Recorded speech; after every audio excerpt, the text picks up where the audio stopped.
देवभूमि हिमाचल में मां शक्ति के अद्भुत धाम है, जहां श्रद्धालु नवरात्रि में विशेष दर्शन के लिए पहुंचते हैं। अगर आप भी इस बार चैत्र नवरात्रि 2025 में हिमाचल के शक्ति पीठों के दर्शन की योजना बना रहे हैं, तो ये वीडियो आपके लिए है। इस वीडियो में आज हम आप सभी को बताएंगे कि आप सभी दर्शन कैसे कर सकते हैं, साथ ही कैसे जाएं, कहाँ रुकें और सभी शक्तिपीठों के दर्शन करने का सही क्रम किस हिसाब से, कि सबसे पहले किस शक्तिपीठ के दर्शन पहले करने चाहिए, फिर उसके बाद किस किस शक्तिपीठ के दर्शन जो है वो करने चाहिए, तो ये भी आप सभी को बताने की कोशिश करेंगे। साथ ही आपको बजट ट्रिप और आइटनरी भी देने की कोशिश करेंगे, कि यानी कि परफेक्ट परफेक्ट यानी कि 4 से 5 दिन की आइटनरी भी आपको मिलेगी, कि अगर अगर आप सभी 4 दिन भी अगर आप रुकना चाहते हैं हिमाचल में, और आप सभी जो है शक्तिपीठों के दर्शन करना चाहते हैं, तो आप किस तरह से दर्शन कर सकते हैं, तो ये आइटनरी भी आप सभी को देने की कोशिश करेंगे। तो चलिए शुरू करते हैं आज की ये वीडियो।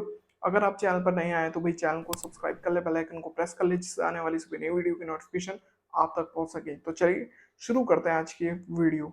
हिमाचल में स्थित सभी शक्तिपीठों की यात्रा कैसे करें, ये आप सभी को बताने की कोशिश करते हैं। कि आप सभी, अगर आप बाय रोड या बाय ट्रेन या बाय फ्लाइट के थ्रू अगर आप हिमाचल जाना चाह रहे हैं सभी शक्तिपीठों के दर्शन के लिए, तो आप कैसे कर सकते हैं, वो बातें आप सभी को बता दिया जाए। सबसे पहले बात करते हैं बाय फ्लाइट आप कैसे जा सकते हैं। अगर आप दोस्तों बाय फ्लाइट अगर आप जाना चाहते हैं, तो आप चाहें तो आप चंडीगढ़ एयरपोर्ट के थ्रू जा सकते हैं, जो कि ये भी कांगड़ा के नज़दीक है। अगर आप मंदिर के नज़दीकी किसी एयरपोर्ट के थ्रू जाना चाहते हैं, तो वो है गगल एयरपोर्ट, जो कि कांगड़ा में ही स्थित है। कांगड़ा क्षेत्र के मंदिरों मंदिरों के लिए यह एयरपोर्ट काफ़ी ज़्यादा इस्तेमाल किया जाता है। अगर आप सभी दोस्तों बाई ट्रेन नैना देवी मंदिर के लिए, तो आप सभी को चंडीगढ़ रेलवे स्टेशन उतरना पड़ेगा नैना देवी मंदिर जाने के लिए। अगर आप सभी कांगड़ा के मंदिरों में सफ़र करना चाहते हैं, तो आपको पठानकोट रेलवे स्टेशन उतरना पड़ेगा। लेकिन अगर आप बाय रोड अगर आप जा रहे हैं, बाय रोड आप कैसे जा सकते हैं, आप सभी जो है हिमाचल की रोडवेज बसेस और प्राइवेट टैक्सी जो है उपलब्ध रहती है, उनके थ्रू अगर आप जाना चाहें तो आप जा सकते हैं। अब आप सभी दोस्तों सभी सभी शक्तिपीठों के स्थान पर तो आप पहुंच ही चुके हैं, लेकिन अब कहाँ रुके इन पर बात कर लिया जाए, कि भाई कहाँ पर आपको सही बेस्ट बेस्ट स्टे जो है आपको मिल सकता है। अगर आप बजट में यात्रा कर रहे हैं, तो बजट यात्रा के लिए आप सभी के लिए सबसे बढ़िया है धर्मशाला, या फिर गुरुद्वारा में अगर आप रुकना चाहें तो आप रुक सकते हैं। हिमाचल टूरिज्म के सरकारी विश्राम गृह भी हैं, अगर आप वहाँ रुकना चाहें तो वहाँ भी आप रुक सकते हैं। अगर आप मिड बजट लेकर चल रहे हैं, तो आप सबसे बेस्ट है होटल में रुकना। तो आप चाहें तो आप धर्मशाला या फिर कांगड़ा और बिलासपुर में एक अच्छे होटल में रुक सकते हैं। साथ ही अब आप सभी शक्तिपीठों के दर्शन करने का सही क्रम किस किस हिसाब से है, कि सबसे पहले किस शक्तिपीठों के दर्शन आपको करने चाहिए, उसके बाद लास्ट तक आप किस कौन कौन से शक्तिपीठों के दर्शन जो है आप करेंगे, इन पर बात कर लिया जाए। दोस्तों अब मैं आप सभी को जो है 4 दिन 3 रात की परफेक्ट आइटनरी देने की कोशिश करूंगा। उस हिसाब से आपको बताते हैं कि आप अपना सफर जो है वो कैसे कर सकते हैं। दोस्तों पहला दिन जो आपका शुरू होगा वो होगा चंडीगढ़ से सीधा नैना देवी दर्शन के लिए। आप सभी जो है चंडीगढ़ से नैना देवी के लिए आप जा सकते हैं, जो कि 3 घंटे का पूरा सफर जो है वो आप सभी का रहेगा। फिर आप सभी जो है दर्शन और पूजा जो है आप नैना देवी मंदिर में कर सकते हैं।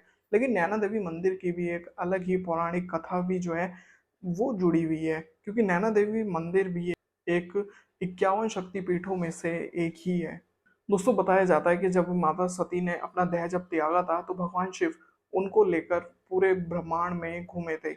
लेकिन उसी वक्त जो है भगवान विष्णु ने अपने सुदर्शन चक्र से माता सती के 51 शक्तिपीठ जो है वो बांट दिए थे, जो कि आज के समय में भी आप अगर आप दर्शन करने जाएं, तो पूरे भारतवर्ष में 51 शक्तिपीठ मौजूद है। और उन्हीं 51 शक्तिपीठों में से एक है नैना देवी मंदिर।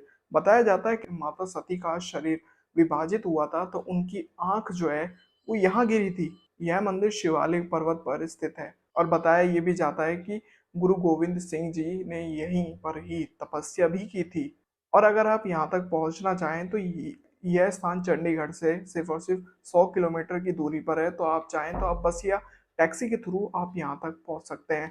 फिर आपका शुरू होता है दूसरा दिन, यानी कि नैना देवी मंदिर से आप अपना प्रस्थान करें ज्वाला देवी मंदिर के लिए। फिर आप सभी दोस्तों पहुंचेंगे ज्वाला देवी मंदिर। बताया जाता है दोस्तों, ज्वाला देवी मंदिर की भी एक अलग ही पौराणिक कथा है। यहाँ माता की जीभ जो है वो गिरी थी। मान्यता तो ये भी है कि यहाँ स्वयं प्रकट हुई 9 ज्वालाएं निरंतर जो है वो जलती हैं। जो माँ शक्ति का रूप भी है। तो आप सभी जो है ज्वाला देवी मंदिर तक कैसे पहुंच सकते हैं ये बता दिया जाए। अगर आप सभी दोस्तों ज्वाला देवी मंदिर पहुंचना चाहते हैं तो आप सभी जो है कांगड़ा से 35 किलोमीटर की दूरी पर है। अगर आप बस या टैक्सी के थ्रू अगर आप पहुंचना चाहें तो आप यहाँ तक पहुंच सकते हैं। और साथ ही दोस्तों मंदिर की ये भी विशेषता है कि यहाँ कोई भी जो है मूर्तियां मौजूद नहीं है। यहाँ सिर्फ और सिर्फ माता की प्राकृतिक ज्वाला की ही पूजा जो है वो यहाँ होती है। फिर आपका शुरू होता है यहाँ पर तीसरा दिन। तीसरा दिन जो है आप सभी जो है कांगड़ा से चामुंडा देवी के लिए प्रस्थान कर सकते हैं, यानी कि ज्वाला देवी मंदिर से फिर आप जाएं चामुंडा देवी मंदिर के दर्शन के लिए। यह वह स्थान है जहां माता ने चंड मुंड राक्षसों का वध किया था। साथ ही आप इस स्थान पर कैसे पहुंच सकते हैं ये बात है आप सभी को बता दिया जाए। दोस्तों ये जगह दोस्तों धर्मशाला से ये जगह 35 किलोमीटर की दूरी पर है। आप बस या टैक्सी के थ्रू यहाँ तक पहुंच सकते हैं। साथ ही मंदिर की एक और विशेषता है दोस्तों, मंदिर के पास बाणगंगा नदी बहती है जो कि बहुत ही ज्यादा पवित्र भी मानी जाती है। फिर आप दोस्तों अगर आप चाहें तो दोस्तों को कांगड़ा में ही आप चाहें तो आप दोस्तों माँ ब्रजेश्वरी देवी मंदिर के दर्शन करना चाहें तो आप कर सकते हैं। माता ब्रजेश्वरी मंदिर की भी एक पौराणिक कथाएं जो है वो मौजूद हैं। बताया जाता है दोस्तों यहाँ माता सती का बायां वक्ष जो है वो गिरा था। यह मंदिर अपने स्वर्ण यह मंदिर अपने स्वर्ण शिखर और तंत्र साधना के लिए प्रसिद्ध है। लेकिन एक सबसे बड़ा सवाल ये कि आप इस मंदिर तक कैसे पहुंच सकते हैं। दोस्तों अगर आप चाहें तो दोस्तों यह अगर आप चाहें तो दोस्तों कांगड़ा रेलवे स्टेशन से मात्र 1 किलोमीटर की दूरी पर मौजूद है, जिससे कि आप सीधा बाय बस या टैक्सी के थ्रू फिर आप सीधा जो है माँ ब्रजेश्वरी मंदिर तक आप पहुंच सकते हैं। बताया जाता है दोस्तों मंदिर की एक अपने में ही विशेषता भी है। यहाँ हर नवरात्रि माता को अलग ही विशेष रूप से सजाया भी जाता है। तो एक अलग ही स्वरूप जो है आप माता का देख सकते हैं नवरात्रि के इस मौके पर। तो कुछ इस तरह से ये 4 शक्तिपीठ जो है हिमाचल में मौजूद है। अगर आप चाहें तो इसके अलावा बाकी अलग अलग स्थानों पर भी घूमना चाहें तो आप घूम सकते हैं। हिमाचल बहुत बड़ा है। धर्मशाला वाली जगहों पर आप जाना चाहें तो आप जा सकते हैं। साथ ही कांगड़ा में अगर आप घूमना चाहें तो आप घूम सकते हैं। लेकिन लेकिन 51 शक्तिपीठों में ये 4 शक्तिपीठ जो है वो मौजूद है। आप इन 4 शक्तिपीठों के दर्शन करना चाहें तो आप कर सकते हैं। तो दोस्तों यहाँ आपके जो है 4 शक्तिपीठों के दर्शन जो है वो कंप्लीट हो जाते हैं।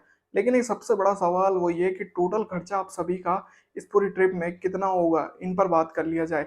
अगर आप दोस्तों बाय ट्रांसपोर्टेशन अगर आप जा रहे हैं दिल्ली से चंडीगढ़ तो इसमें पूरा खर्चा जो है वो कितना बैठेगा। अगर आप ट्रेन या बस से जा रहे हैं तो 1500 से 2500 रुपये पर पर्सन का जो है वो खर्चा बैठेगा। लेकिन अगर आप टैक्सी के थ्रू जा रहे हैं तो 5000 से 7000 रुपये जो है पूरी यात्रा में आपका कुल खर्चा इतना बैठ जाएगा।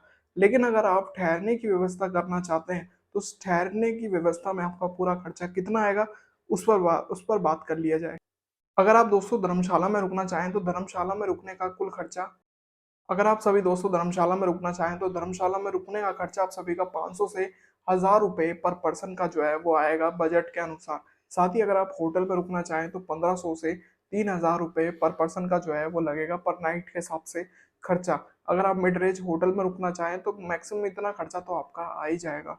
लेकिन अगर साथ ही अगर हम खाने पीने का खर्चा लेकर चलेंगे, खाने पीने का खर्चा कितना आएगा वो बता दिया जाए तो मैक्सिमम 500 से 1000 रुपये पर दिन के हिसाब से पर डे के हिसाब से आपका जो है वो खर्चा जो है खाने पीने का बैठ जाएगा। तो एक तरीके से देखें कुल खर्चा जो है आप सभी का बजट ट्रिप के अनुसार 5000 से 7000 पर पर्सन का जो है वो आपका बैठ जाएगा। लेकिन अगर आप कंफर्टेबल ट्रिप करना चाहते हैं तो उसका खर्चा जो है 10,000 से 15,000 रुपये पर पर्सन का जो पूरा खर्चा है वो बैठ जाएगा। साथ ही दोस्तों आप सभी को एक इम्पोर्टेंट टिप्स जो है वो आप सभी को दे दिया जाए कि अगर आप नवरात्रि के इस मौके पर यानी कि चैत्र नवरात्रि 2025 के इस मौके पर अगर आप 4 शक्तिपीठों के दर्शन यहाँ आप करना चाहते हैं तो आप किस हिसाब से इन इन सभी इंपॉर्टेंट टिप्स को मानना चाहिए। अगर आप दोस्तों नवरात्रि के मौके पर जा रहे हैं तो दोस्तों नवरात्रि में भीड़ जो है सभी इन शक्तिपीठों पर बहुत ज़्यादा भीड़ जो है वो होती है। तो इसलिए क्या है कि आप सभी होटल और गाड़ी जो है वो पहले से ही बुक कर ले, जिससे कि आपकी यात्रा और भी ज़्यादा आसान हो सके। साथ ही दोस्तों मंदिर के कपड़े और प्रसाद के लिए थोड़ा अतिरिक्त बजट जो है वो अपने पास रखें। तो उम्मीद करता हूँ दोस्तों आज की वीडियो आप सभी को पसंद आई होगी। दोस्तों आज मैंने आप सभी को 51 शक्तिपीठों में से 4 शक्तिपीठों के दर्शन मैंने आप सभी को करवाने की कोशिश करी है, जिनमें ये 4 शक्तिपीठ जो है वो मौजूद है। कौन कौन से? एक तो दोस्तों मां नैना देवी जो कि बिलासपुर में मौजूद है। साथ ही तो दूसरा जो शक्तिपीठ मौजूद है वो है मां ज्वाला देवी जो कि कांगड़ा में मौजूद है। और साथ ही दोस्तों तीसरा शक्तिपीठ है माँ चामुंडा देवी, जो कि कांगड़ा में ही मौजूद है। साथ ही चौथा शक्तिपीठ जो है वो है माँ ब्रजेश्वरी देवी, जो कि कांगड़ा में ही मौजूद है। दोस्तों मैंने आप सभी को इन चार शक्तिपीठों के बारे में मैंने आप सभी को बताने की कोशिश करी। साथ ही पौराणिक कथा मैंने आप सभी को बताई सभी शक्तिपीठों के बारे में। साथ ही आप यहाँ तक यानी कि इन शक्तिपीठों के दर्शन आप कैसे कर सकते हैं, कैसे पहुंचे इन शक्तिपीठों तक, कैसे आप अपनी यात्रा जो है वो आसान बना सकते हैं, कहाँ ठहरे, कितना खर्चा जो है आपका कुल इन ट्रिप में आपका आएगा, कितना बजट आपका बैठेगा। साथ ही मैंने आप सभी को बजट के साथ साथ मैंने आप सभी को प्लस आइटनरी भी आप सभी को देने की कोशिश करी कि अगर आप ये पूरी यात्रा कर रहे हैं तो किस हिसाब से कर सकते हैं।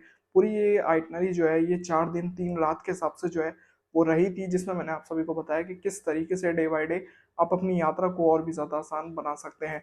तो उम्मीद करता हूँ दोस्तों आज की वीडियो आप सभी को पसंद आई होगी। अगर आपको ये वीडियो पसंद आए तो इस वीडियो को लाइक ज़रूर करें और इस वीडियो को ज़्यादा से ज़्यादा अपने परिवार अपने दोस्तों तक इस वीडियो को शेयर करें, और खासकर उनको ये वीडियो ज़रूर शेयर करें जो कि इस बार यानी कि चैत्र नवरात्रि 2025 में जो भी भक्त हिमाचल में स्थित इन सभी शक्तिपीठों के जो भी दर्शन करना चाहते हैं उनको खासकर ये वीडियो शेयर जरूर करें। साथ ही अगर आप चैनल पर नए आए तो चैनल को सब्सक्राइब कर ले, बेल आइकन को प्रेस कर ले, जिससे आने वाली सभी नई वीडियो की नोटिफिकेशन आप तक पहुंच सके। तो मिलते हैं दोस्तों ऐसे ही और नई वीडियो में, तब तक के लिए जय हिंद, वंदे मातरम, जय माता दी।